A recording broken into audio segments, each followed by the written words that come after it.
Nós estamos quase terminando o nosso estudo na Epístola de Tiago, que se iniciou no mês de junho. Vamos para a próxima série. A próxima série de outubro, ela tem um tema desafiador, um pouco diferente, e vai ser um estudo baseado nas igrejas do Apocalipse. E o nosso tema de outubro será Saindo da Igreja. Esse vai ser a nossa nova série em outubro. Esse desafio enorme que está sobre a Igreja de Jesus, especialmente no Brasil, o país da América Latina, sendo chamados à sua vocação de igreja. E é isso, na minha opinião, que Tiago está fazendo aqui. Ele está chamando a atenção da igreja para sair do meio dessa amizade, desse namoro, desse affair com o mundo, com o secularismo, e chamando a atenção da igreja. O que aconteceu no primeiro século, e nós estamos falando aqui do ano 49 a 50, depois de Cristo, provavelmente, é algo que é uma realidade ainda hoje. Eu acho que vocês concordam com isso. Há uma mistura, a gente não sabe onde começa uma coisa e termina outra. As pessoas ficam em dúvida. Ser cristão hoje não significa mais nada. Você dizer que é evangélico hoje não significa mais nada, infelizmente. E isso se dá ao mornismo, isso se dá ao nominalismo, que é você ser cristão só de nome.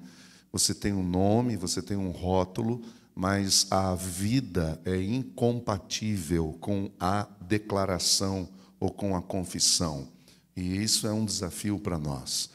Por isso que Tiago nos inquieta, ele parece que nos alfineta, a gente fica se mexendo e é comum vocês me darem um abraço ali na porta e dizerem: ô Zé Antônio, hoje você pegou assim, assado, e eu sempre brinco dizendo: mas na verdade não sou eu, a gente só está lendo o texto e tentando deixar claro qual é a mensagem que esse homem de Deus deixou para nós, registrado para nós. Então, de modo que é muito importante a gente estudar a Bíblia expositivamente. Aí você não emite opinião, porque a opinião do pregador não tem nada para acrescentar para você, e nem a experiência também não tem nada para passar para você, não tem nada de bom nisso. O que tem de bom mesmo é a palavra de Deus, é Jesus mudando a nossa vida. Esse sim muda, esse sim vai com você na madrugada, esse sim te sustenta, esse sim te dá realmente o valor que você merece, entendeu? E esse sim traz você à realidade da vida. O contrário é só ilusão, é só conversa, é só emocionalismo, que acaba, quando termina o encontro, acaba tudo e volta a vida ao normal. Não é isso que Tiago quer. Tiago está nos chamando a atenção exatamente para isso. O objetivo de Tiago, quando escreveu essa carta, essa epístola, era confortar o coração dos cristãos diante das provações. E havia muita perseguição, entre eles mesmos, não é o tipo da perseguição que sofreram lá em Jerusalém, não. Esse povo já saiu de Jerusalém, eles foram expulsos naquela primeira dispersão, são chamados cristãos a diáspora, eles estão morando ali ao redor na Jordânia, na Síria, é nessa região, norte do Egito, não muito longe. E é claro que, a essa época, o cristianismo nem existia, porque o cristianismo começou a existir depois no século III para frente, né, com Constantino. Mas antes disso, estou falando agora da igreja de Jesus mesmo. O evangelho não era conhecido fora das fronteiras de Israel. Esse pessoal foram os primeiros a sair para fora. Então Tiago está falando com eles, dizendo: olha lá como é que vocês se comportam, olha lá como é que vocês se tratam uns aos outros, vocês estão se perseguindo uns aos outros, cuidado com isso, não é? Cuidado com isso. A segunda coisa, o segundo objetivo de Tiago foi advertir e corrigir aqueles irmãos contra o nominalismo, que eu já falei aqui. Quer dizer, você confessa que conhece Jesus, que ama Jesus, mas você faz coisas diferentes, são atitudes antagônicas, são atitudes dúbias, que levam as pessoas a terem dúvidas. Por exemplo, eles estavam fazendo acepção de pessoas, racismo, preconceito entre eles, escolhendo pela face. Lembra a acepção de pessoas, o que significa a palavra? Escolher pela face. Eu gosto de você ou não pela face. Eu vou decidir se eu vou gostar de você ou não pela face, pela roupa que você usa, pelo carro que você dirige, pelo endereço que você mora, pelo emprego que você tem. Isso é preconceito, não é? Racismo. Estou falando de pele agora, cor de pele, racismo na igreja de Jesus. Então Tiago denuncia essas coisas. Ele fala de uma outra coisa chamada da fé morta, essa fé que é só discurso, está só em nível de intelecto, não desceu o coração, não desceu do coração, não é verdade, não vem para as mãos, entendeu? Isso deixa as pessoas confusas, isso deixa as pessoas extremamente confusas. Ele falou, peraí, esse cara diz que é cristão, mas olha, o que tem aqui de palpável, de tangível? Tiago denuncia isso. A outra coisa que ele denuncia é o descontrole da língua, gente falando demais, falando bobagem, na hora errada, para a pessoa errada, com a motivação equivocada completamente. Tiago está dizendo, sai fora disso, isso não tem nada a ver com o Evangelho. E hoje nós vamos falar de uma outra coisa que ele mostra, que ele denuncia, que é a questão do mundanismo. Por questão de definição, por questão de natureza, valor e, obviamente, propósito e destino, a igreja do Senhor Jesus é completamente diferente do mundo. Completamente diferente do mundo. Quando fala mundo, nós estamos falando de secularismo, dos costumes dos povos.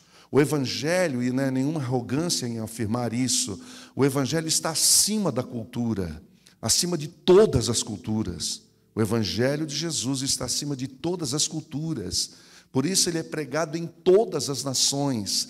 E o que ele quer fazer é redimir a cultura e trazer a cultura para a cultura do reino de Deus. Por isso se diz que o Evangelho é contra a cultura. Ele é contra essa cultura instalada aí, egoísta, soberba, arrogante, que só pensa em si. Mas, às vezes, essa diferença que acabamos de citar, ela parece diminuir ou quase não existir, pois aqueles que deveriam viver uma vida centrada em Jesus se comportam exatamente como o mundo faz. E aí a reação deles é dizer, olha, mas qual que é a diferença? Porque o nosso povo, eles enganam nos negócios, passam os outros para trás, não paga o que deve, mentem descaradamente, e quando é irmão que emprega outro irmão, pensando que está fazendo uma benção, o cara vira um folgado dentro da empresa. Tem empresários aqui que dizem para mim, eu não contrato mais crente, porque é tudo folgado. Triste isso.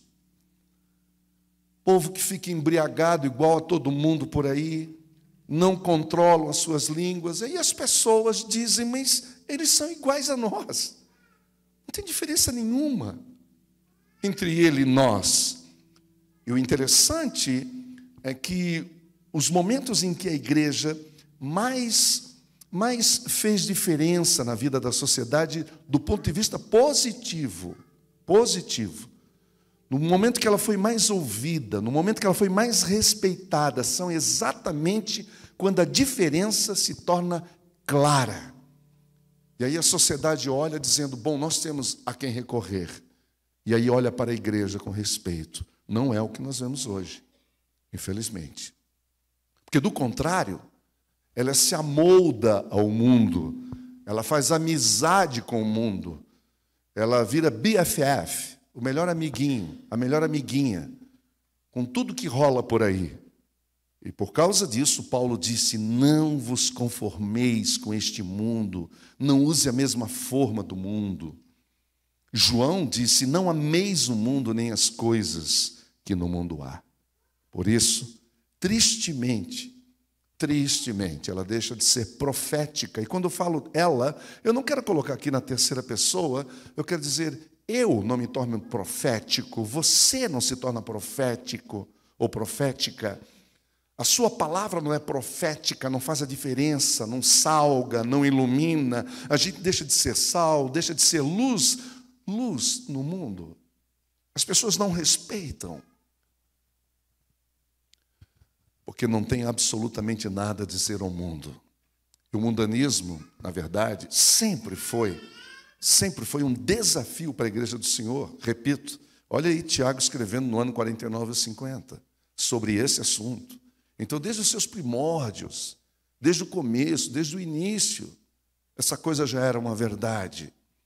Já havia essa dicotomia, essa esquizofrenia no meio da comunidade. Ela se tornou deformada, ela se deformou. E aí tem gente que está pensando aqui que eu estou falando de coisas como piercing, como tatuagem, como corte de cabelo, como modelos de roupas ou músicas, certas ou não. A maioria da igreja pensa isso. E eu queria dizer uma coisa que você também já sabe: você pode usar um terninho bonitinho, com gravatinha e tudo, cabelo cortadinho, pode só ouvir louvor de adoração, saber as músicas de cor e ter um coração completamente mundano. Ser um safado. Ser uma pessoa que todo mundo fala do mau caráter que aquele sujeito é. A coisa é sutil, e é isso que eu queria que você entendesse. É sutil. O nosso desafio é viver num mundo sem ser mundano. Ser luz, você ilumina o pântano de lodo, mas não se contamina com ele. E tudo começa num coração transformado por Jesus. Tudo começa quando nós negamos a nós mesmos. Tudo começa quando nós carregamos a nossa cruz. E a gente não transfere para ninguém a nossa, porque já basta você mesmo. A gente não consegue nem cuidar de nós. A nossa cruz. E amarmos a Deus de todo o coração. E as pessoas, os próximos, ou o próximo, ou a próxima, como nós mesmos. Essa é a grande diferença, que eu vou dizer uma coisa para você. Nem Satanás, nem todos os demônios que existem e nem o mundo consegue imitar o amor que vem de Deus. Eles imitam qualquer coisa. Tudo pode ser imitado. Aliás, eles são muito melhores do que nós. São melhores do que nós na arte, são melhores do que nós na música, são melhores do que nós na literatura, são melhores do que nós na performance. Só tem uma coisa que a igreja tem que ninguém tem, que é o amor de Jesus no nosso coração. E isso muda tudo. Na primeira sessão do capítulo 4, Tiago explica o que é o mundanismo e qual a sua origem e as suas características, os versículos 1 a 4. E ele diz que o mundanismo é quando nós vivemos para satisfazer os nossos próprios prazeres somente, só os nossos prazeres, e isso a qualquer custo, passa por cima de quem precisar. É uma vida focada na satisfação interior, do prazer. O negócio dele é satisfazer a vontade dele.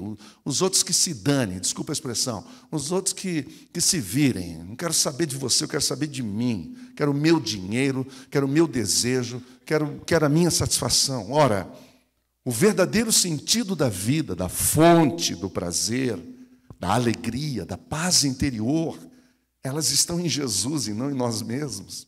E é fácil de explicar isso, que em nós não há nada de bom.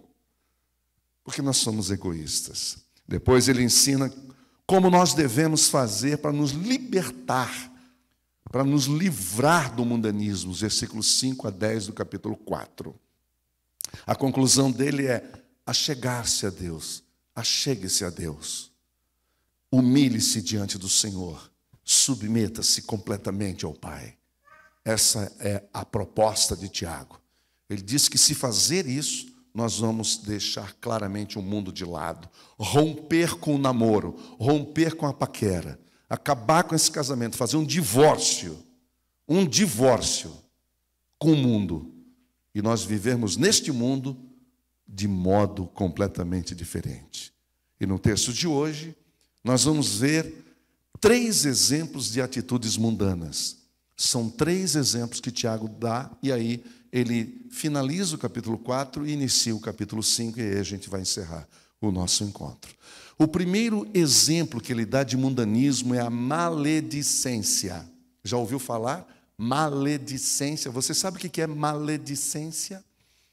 Tiago, capítulo 4, versículo 11 a 12, por favor, nos acompanhe.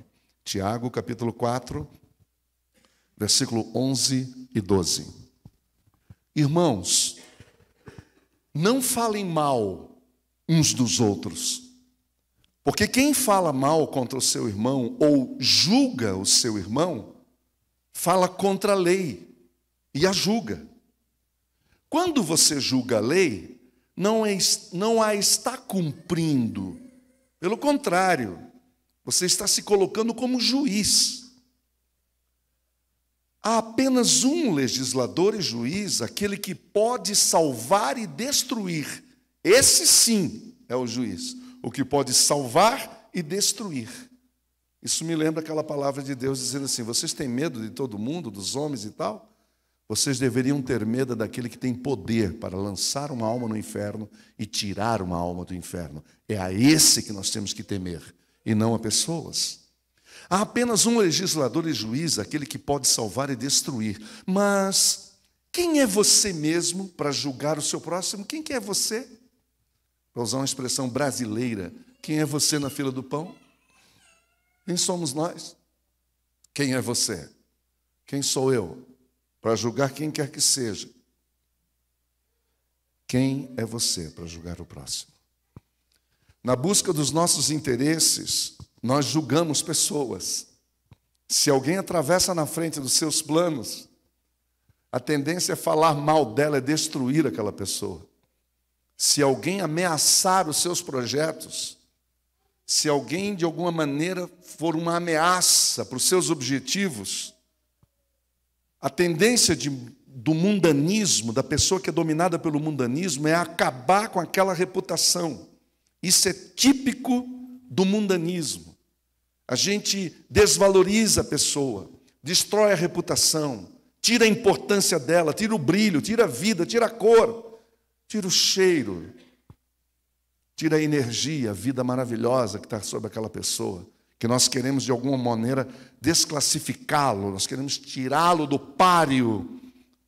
E é no mundo que se vê isso em abundância, um falando mal do outro, na ausência, destruindo o outro, acabando com o outro.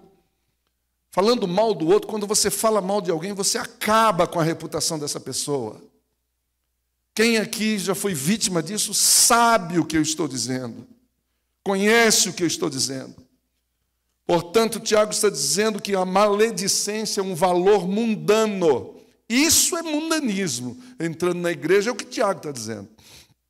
Isso é mundanismo. E não o piercing que está na orelha da menina ou do menino de 14, 15, 16 anos. Não é a tatu que está no rosto, na parte que ela escolheu lá para colocar, seja qual for, ele ou ela, entendeu? Não é isso. Não é o corte de cabelo inusitado, não é a roupa que é assim, o assado. Isso aí não é mundanismo, não. Mundanismo é isso, é maledicência. É o camarada que por fora é uma bela viola, mas por dentro, maledicência é um valor mundano. E ao fazer isso, nós nos tornamos mundanos. Você está entendendo o que Tiago está querendo aqui? Ele quer deixar claro para nós. Quer fazer? Faça, mas saiba. É isso que ele está dizendo. Você quer fazer? Continue. Você é livre. Mas só você tem que saber uma coisa. Isso não vem de Deus, não é de Deus. Não está no coração de Deus. Você está destruindo pessoas. Isso não tem nada a ver comigo. É como se o Senhor estivesse dizendo isso para mim e para você claramente. A segunda coisa, arrogância. Versículo 13 a 17, por favor, do texto. Continue a leitura comigo. Ouçam agora vocês que dizem. Agora ele está chamando a atenção para uma coisa tão presente. Ouçam agora vocês que dizem, hoje ou amanhã iremos para essa ou aquela cidade, passaremos ali um ano, faremos negócios e ganharemos dinheiro, muito dinheiro. Ora, vocês nem sabem o que lhes acontecerá amanhã? Tem alguém aqui que sabe? Você não sabe nem o que vai acontecer amanhã. O que é a sua vida? Um apóstolo do primeiro século está nos perguntando isso. O que é a sua vida? Vocês são como a neblina que aparece por um pouco de tempo e depois se dissipa. Não é assim que acontece aqui em Londrina? Vem a neblina, a gente já sabe, daqui a pouco vai embora. A gente já sabe. Ao invés disso, disse Tiago, vocês deveriam dizer, se o Senhor quiser. Porque aqui está falando com filhos. Filhos de Deus, filhos e filhas. Então é suposto que esse filho e essa filha diga, se o Senhor quiser. Eu viverei e eu farei isso e aquilo. Mas se o Senhor quiser, que se o Senhor não quiser, eu não farei. Agora, porém, vocês se vangloriam das suas pretensões. Vocês estão cheios de si, cheios de razão, cheios de propósito, segundo a sua própria sabedoria terrena, que, lembra-se, é maligna, é humana, não tem nada a ver de Deus. Toda vanglória como essa é maligna. Tiago está chamando esse tipo de atitude de vanglória, ou glória vã, ou seja, dá em nada, dissipa. É um vapor, que agora existe e daqui a pouco some. É a vanglória, é uma glória vã. Pense nisso. Pense nisso. Quem sabe que deve fazer o bem e não o faz, comete pecado. Essa é a palavra do Senhor. Graças a Deus. Senhor, obrigado pela tua palavra e pedimos que o Senhor agora continue falando ao nosso coração, porque é só tu mesmo para convencer e para abrir os nossos olhos, porque do contrário, a gente faz tudo do nosso jeito. Ajuda-nos a mudar, muda o nosso coração, em nome de Jesus. Amém. Fazer planos para o futuro não é pecado não, viu, irmão? Amém ou não? Amém, meus irmãos? Não é pecado fazer plano para o futuro, não. O mundanismo não está nisso. O mundanismo está em fazer planos, projetar o futuro, sem consultar o coração de Deus. Aí está o mundanismo. Muitas das nossas orações, e se você for honesto, você vai dizer sim. Muitas das nossas orações são para pedir para Deus, para corrigir algumas coisas de problemas que nós mesmos criamos. Nós mesmos criamos. Quem mandou você fazer aquela sociedade? Quem mandou você assinar aquele contrato? Quem mandou? Foi com ordem de quem? Foi com a bênção de quem? Aquela iniciativa que você teve, será que o Senhor estava ali? O que Tiago condena aqui é nós fazermos propostas, elaborarmos estratégias, pedirmos conselhos, fazermos sociedades, expandir o negócio para ganhar mais, aumentar o negócio, sem fechar a porta do quarto e ficar sozinho com ele e perguntar: qual é a tua vontade sobre isso? Qual é a tua vontade sobre isso? Porque só farão isso se Deus quiser. E Jesus sempre submetia a sua vida, a sua agenda, à vontade do Pai em tudo ele submetia. Jesus não tomava uma decisão sem conversar com o Pai. Então, quando a gente fala aqui na Betânia que o nosso objetivo, a nossa visão é seguir a Jesus, é fazer o que ele fazia. E o que eu estou pedindo aqui para vocês é que vocês prestem atenção em Tiago, porque isso afeta diretamente a sua vida. Isso vai melhorar a sua vida. Você vai consultar o Senhor, você vai pedir para Ele. Nada de errado de falar com pai, mãe, avô, com quem quiser, não tem nada de errado nisso, mas vá para a presença de Deus, porque Ele sabe tudo. Ele tem a visão do todo. A nossa visão é limitada. A minha visão, a sua visão é limitada. O versículo 14 diz que vocês nem sabem o que lhes acontecerá amanhã. O que é a sua vida? Pergunta Tiago. Nós somos como a neblina que aparece por um pouco de tempo e depois dissipa. Sabe o que isso nos mostra? Nos mostra, primeiro, incerteza da vida. Quem tem certeza? Quem? Quem tem certeza? Eu já vi tanta gente dizendo: vou sair daqui, vou voltar para o Brasil, vou ganhar dinheiro, fazer isso e aquilo. 3, 4 anos depois, a gente ouve as notícias. Desastre, falência, tristeza, e tudo homem de Deus, tudo mulheres de Deus. Isso não é uma brincadeira, não é um homem falando comigo, com você. É o próprio Deus nos dizendo. Então, essa incerteza da vida que eu tenho e que você também tem, porque a gente não sabe quanto tempo a gente vai durar, sim ou não. Essa brevidade da vida. Quantas pessoas que foram antecipadamente, não estão mais entre nós. Gente cheia de planos. Cada vez que eu faço um funeral de uma pessoa com menos de 30 anos, não estou dizendo que de 30 para cima, não estou falando nada, só estou dizendo, até 30 anos, cheio de vida, cheio de plano, cheio de projeto. Acabou tudo ali. Acabou tudo ali. A fragilidade da vida humana. O mundanismo, ele tira Deus da nossa agenda, é isso que a gente tem que entender, é isso que Tiago quer que a gente entenda. Falei, preste atenção, a gente vai sendo engolido pela cultura, é isso que Tiago está dizendo. Aos poucos, paulatinamente, a dose não é única, é uma vacina que vai vindo, vai vindo. Essa semana eu estava conversando com o meu dentista, e eu estava comentando sobre isso, que eu ia compartilhar aqui com vocês. E eu estava dizendo para ele, falando, sabe o carpule? Ele fala, sim, eu sei. Então, o que você faz com o carpule? Você primeiro manda o carpule, né? Dá aquela massagenzinha, aquela arrumadinha, aquela espetadinha e tal, aquela sensação. Depois você vem com aquela injeção. Aí mesmo, aí o negócio pega. Mas que bom que ele preparou o terreno antes. O mundo usa da mesma estratégia, dá para entender isso. Põe um carpule, alguma coisa que neutraliza, alguma coisa que vai fazendo a gente achando, é normal, está tudo bem, nada a ver, nada a ver, nada a ver. E quando você vê, já foi engolido pelo secularismo e pelo mundanismo. Secularismo é a sociedade que decide, que escolhe viver sem Deus, deliberadamente. Nós não precisamos dele aqui.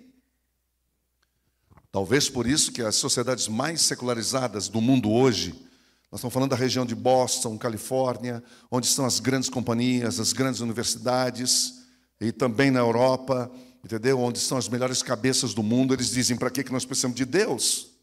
A gente não precisa de Deus. E é interessante como isso vai nos cegando e nos impede de chamar Deus para a nossa vida diária. A nossa vida diária, no dia a dia.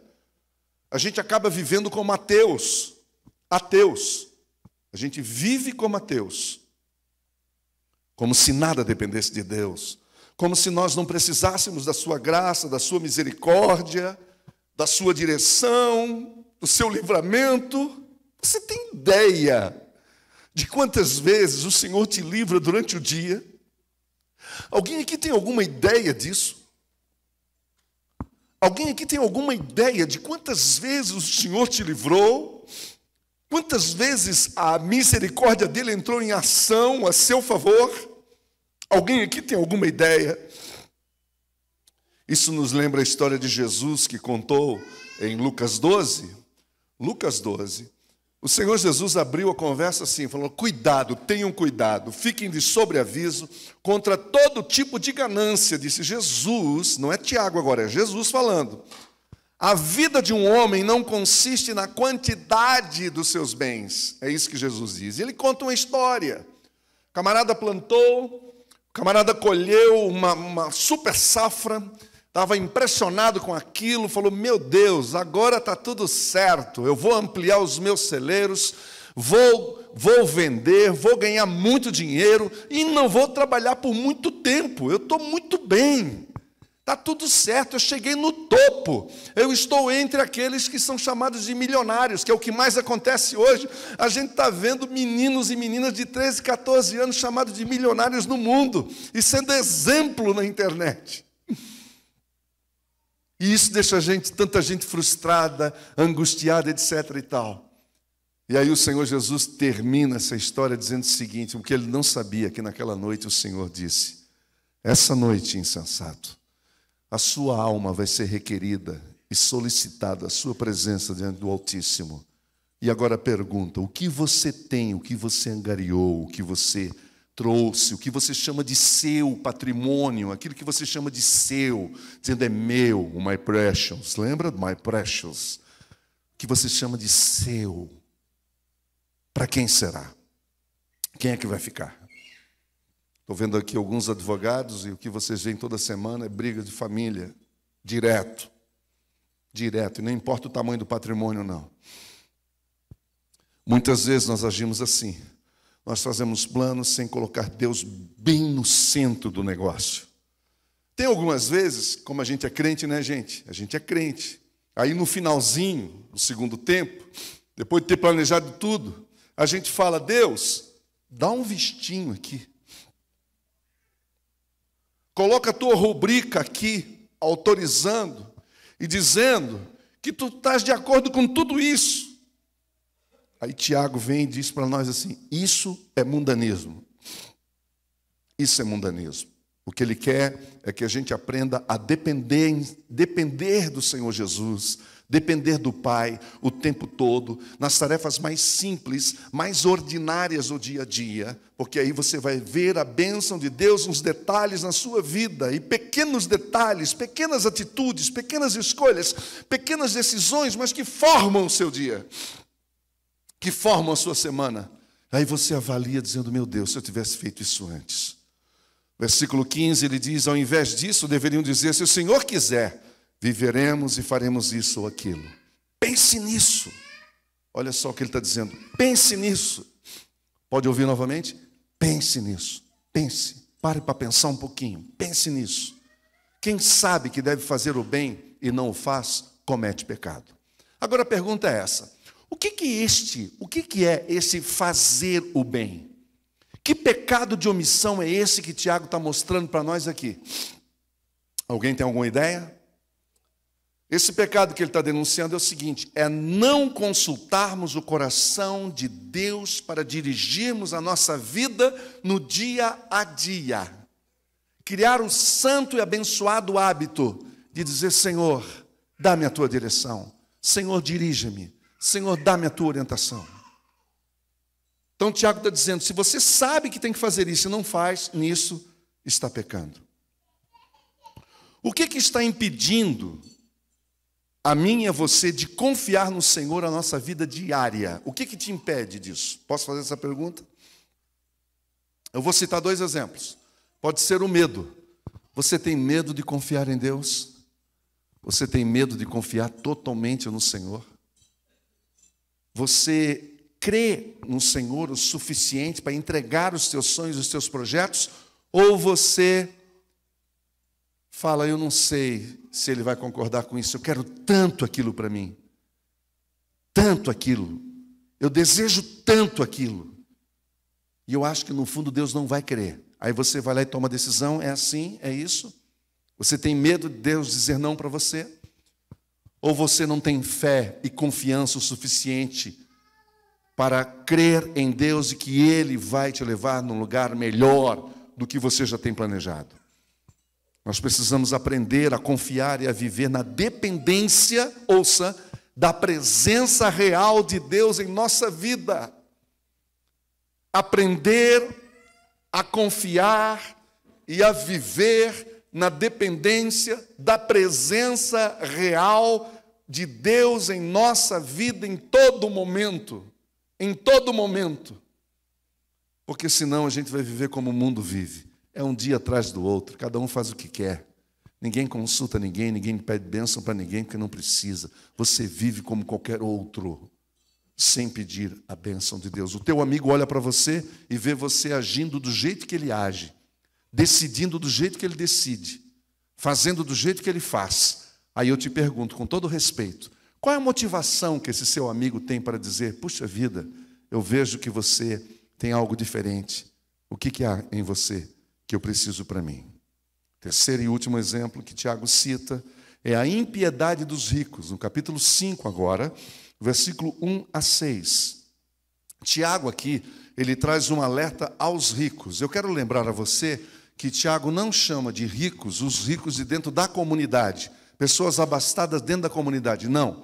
Quando Tiago usa a palavra ricos, ele está se referindo a pessoas abastadas fora da comunidade cristã. São homens ímpios, são ricos, poderosos, mas não tem nada a ver com Deus. Eles não respeitam a Deus, eles não amam a Deus, eles não obedecem os mandamentos de Deus, eles não creem em Jesus, eles não declaram Jesus como Senhor e Salvador, mas são ricos e poderosos. Ele está descrevendo essa pessoa que está abastada, dominada por engordar o seu próprio coração com seus prazeres e tem na riqueza essa segurança. E para isso, e para fazer isso, ele passa por cima de tudo e de todos. Para alimentar o seu próprio coração, ele passa por cima de tudo e de todos. Como ele é rico e poderoso, ele oprime os seus empregados. Ele não paga o que foi acertado, E se a pessoa vai na corte, vai no juiz, ele, como rico, tem muito poder político também, então ele articula entre os seus amigos um modo de se livrar de quem lhe perturba no tribunal. E assim, ele vai acumulando e aumentando a cada dia sua fortuna. Esse é um homem rico, porém sem Deus, um homem mundano. E é para eles que Tiago dá esse aviso. Obviamente que alguém falou isso para Tiago, relatou o que estava acontecendo naquela região. Capítulo 5, versículo 1. Ouçam agora vocês ricos, chorem e lamentem-se, tendo em vista a miséria que lhes sobrevirá. Vai vir uma miséria aí. Se o teu coração está só na riqueza que acaba, que é corroída pela traça, lembre-se, um dia você vai ficar na miséria. A riqueza de vocês, denuncia Tiago, apodreceu e as traças corroeram as suas roupas. O ouro e a prata de vocês enferrujaram, e a ferrugem deles testemunhará contra vocês, e como fogo lhes devorará a carne. Como é sério o que Tiago está falando aqui. Vocês acumularam bens nesses últimos dias, não é? Vocês acumularam, e só Deus sabe como é que eu acúmulo. Às vezes vocês ficam encantados com pessoas por aí, não é? Até bajulando, fazendo média com algumas pessoas que são ricas, abastadas. Você não sabe a origem disso. Só Deus é que sabe. Vocês acumularam bens nos últimos dias. Vejam os salários dos trabalhadores que ceifaram seus campos. Aí a bazuca muda de sentido. E que por vocês foi retido com fraude, está clamando contra vocês. Olha como a oração de um simples camponês chega à presença de Deus. Olha como a oração de um simples colaborador ou funcionário, como você chama, chega à presença de Deus. O lamento dos ceifeiros chegou aos ouvidos do Senhor dos Exércitos. Você que trabalha e que vê as coisas acontecendo, o pouco valor que é dado ao seu trabalho e cada vez mais opressão sobre você, cobrança sobre você, ouça o que Tiago está nos dizendo, a sua oração vai ser atendida. Há uma oração que é atendida e chega aos céus. Versículo 5, vocês viveram luxuosamente na terra, desfrutando prazeres e fartaram-se de comida em dia de abate. Essa é uma referência, uma menção àqueles animais que são cevados durante todo o ano para serem consumidos no final do ano na festa. É isso que Deus está dizendo que vai acontecer com eles. É sério o negócio. É muito sério. Está lá alimentando o animal todo feliz, dizendo, nossa, eu estou comendo uma comida diferenciada aqui. Está mesmo. E ele está te engordando. E ele vai te engordando. Só que um dia vai ter o abate, meu amigo. Vocês têm condenado e matado o justo sem que ele ofereça resistência. O justo não oferece resistência, não é? Ele não briga, ele não te detona, ele não vai para o tribunal, mas só que é o Pai dos justos que está vendo tudo isso. Tiago está dizendo que a atitude desses ricos desagrada o coração de Deus. Deus não aprova isso, é isso que Tiago está dizendo.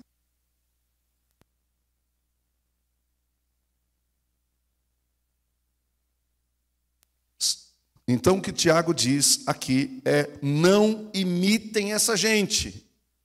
Ouça, por favor, presta bem atenção. Eu sei que alguns de vocês, com todo o coração agora, abrindo meu coração com vocês. Salmo 73. A gente trabalha, luta, sério, anda com Deus, anda na presença de Deus, e vê algumas pessoas assim deslanchando financeiramente, ganhando muito dinheiro. E isso vai incomodando o teu coração e você acaba se comparando a essas pessoas. Cuidado. Leia o Salmo 73 em casa depois com calma. Com calma. E você vai ver que Deus diz que um dia vai colocá-los em lugares escorregadios. Isso não sou eu que estou dizendo, e também não é uma ameaça, é um aviso. Sabe a diferença de aviso para ameaça? O Senhor avisa e vai acontecer. Está informado, ninguém pode alegar ignorância. Você está entendendo o que eu estou falando? É nesse sentido que Tiago está nos chamando a atenção aqui. Não imite essa gente. Ele avisa os cristãos, não vivam como eles, não imitem eles. Pode ganhar seu dinheiro, deve ganhar seu dinheiro, mas de maneira justa.